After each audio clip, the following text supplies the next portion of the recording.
eze gbanye ọkụ, eze gbanye ọkụ, eze gbanye ọkụ, ebe a pensiti, eze gbanye ọkụ, eze gbanye ọkụ, na ebe a Chicago, ezuo.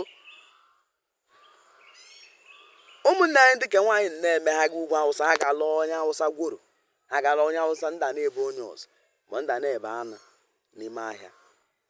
Ụmụ nwaanyị ndị Igbo sef, some of ụmụ nwaanyị ndị Igbo ụnụrụ iberibe nwanne. Ndị Awụsa na-egbukwa alịgaghị ụmụnne ha dịka nwaanyị, eme ụmụnne ha dịka nwaanyị na-aga alụ dịka ụmụ nwoke ndị Awụsa. Enwere m onye Igbo lụrụ onye nwaanyị onye Awụsa, mana ụmụnne ndị ke nwaanyị eme ha ga na-alụ ndị Awụsa ma maka ego ka ọ bụ ka ọ enwe ụdịdị n'ala Igbo.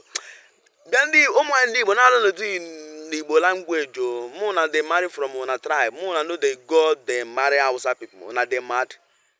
Kenye ndị Hausa nwere anyị nwa na-enwe thunder fire agụ. Any of my sisters zụrụ lọ ya Hausa lo here, mee ma onye m nọ na around, yes my mere m travel ma anọdụ mee m nọ na around. That's it. Stainless ka m meji achị mee ma onye Hausa ha dance ha meji ọsụ. Ha bacha asabụ moto bịa ga-echefu moto ha alawa. That ha ga-agbaghara moto ha. Somebody nwere ike jụọ abịa butere ha moto ha because I'm a chance ha. My Hausa amen. Ezelo onye Igbo. My sister, marry Igbo man, marry your fellow Igbo man. No go marry Hausa. Hausa people know that allow us to marry their own sister. You're like, you nekete ihe ekete, unekete ihe. Any of my sister lọ onye Hausa, kpokoro lowe here. But onye Hausa na-elo here.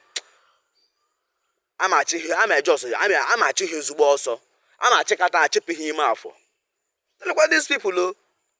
Ndị adịkwa alịga enwune ha nwaanyị emecha ụmụnne ya ga na-alụ ndị Hausa ndị ka nwaanyị them they go marry Hausa people. Hausa people know that allow us to marry their own sister.